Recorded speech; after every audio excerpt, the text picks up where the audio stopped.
Токмок шаары номер 7 орто мектеп 8 класстар үчүн математика сабагы. Саламатсыңарбы балдар? Бүгүнкү сабагыбыздын темасы текшерүү иши. Сабагыбыздын максаттары менен таанышып кетели. Силер балдар 4 бурчтуктар главасы боюнча алган билимдериңерди кайталайсыңар. Берилген тапшырмаларды аткаруу менен алган билимдериңерди жана билгичтиктериңерди көрсөтө аласыңар. Ошондой эле сабакка жоопкерчиликтүү мамиле жасоого, өз алдынча иштөөгө калыптанасыңар. Демек, кайталоо максатында төмөнкү фигураларды карап кетели. Демек, ромб. Демек, чийилиши мына алдыңарда көрүнүп тургандай. Демек, мунун болсо бардык жактары барабар болгон параллелограмм болот экен. Ал эми параллелограмм дегенибиз карама каршы жаткан жактары параллель болгон томпок 4 бурчтук аталат экен. Чиймеси мына ушундай болот экен.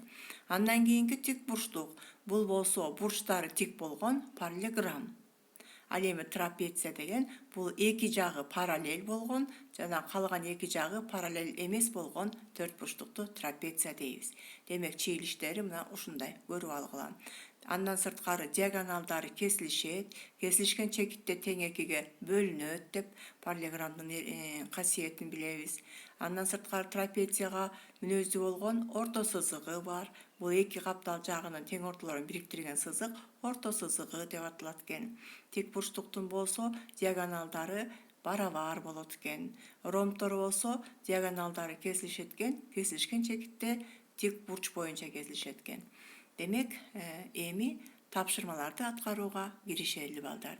Биринчи тапшырмабыз төмөнкүдөй. Томпок 4 бурчтуктун жактары 8 см, 5 см, 11 см жана 10 см болсо периметрин тапкыла дейт. Демек, балдар, берилишин жазабыз дагы. Томпок 4 бурчтукту чийебиз. Аны белгилейбиз. Мисалы үчүн А, Б, С, Д деп. Андан кийин ошо жактарына тиешелүү сандарды коебуз дагы. Анан периметрин табабыз. Периметр деген бул балдар өзүңөр билгендей 4 бурчтуктун бардык жактарынын суммасы болот экен.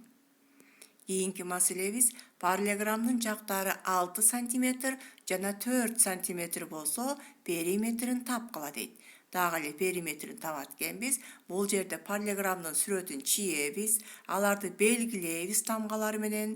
Мисалы үчүн Б, С, Д, Е деп. Андан кийин жактарына 6 см менен 4 см коебуз жана периметри табуу керек экендигин белгилеп жазабыз. Бул параллелограммдын периметрин табыш үчүн формуланы колдонсок болот. П барабар 2 көбөйтүлгөн А кошулган Б деген. Себеби карама каршы жактары барабар болушат. Үчүнчү маселебиз ромбтун тар бурчу 45 градус болсо, калган бурчтарын тапкыла дейт. Демек, ромбтун 4 бурчу бар. Демек, эки бурчтан бири-бирине барабар болот. Ошонун тар бурчу 45 градус болсо, калган бурчтарын тапкыла дейт. Демек, ромбту чийебиз дагы. Ошол кайсы бурчу 45 болсо, ошока 45 градусту коебуз дагы, калган бурчтарын табабыз. Төртүнчү тапшырмабыз квадраттын периметри 4,8 дециметр. Демек, жагын тапкыла дейт. Демек, квадратты чийебиз. Квадрат дегенибиз бул бардык жактары барабар болгон тик бурчтук. Демек, мунун периметри П барабар 4 көбөйтүлгөн А деп жазып алсак болот. Ошондон Аны туюнтуп табабыз.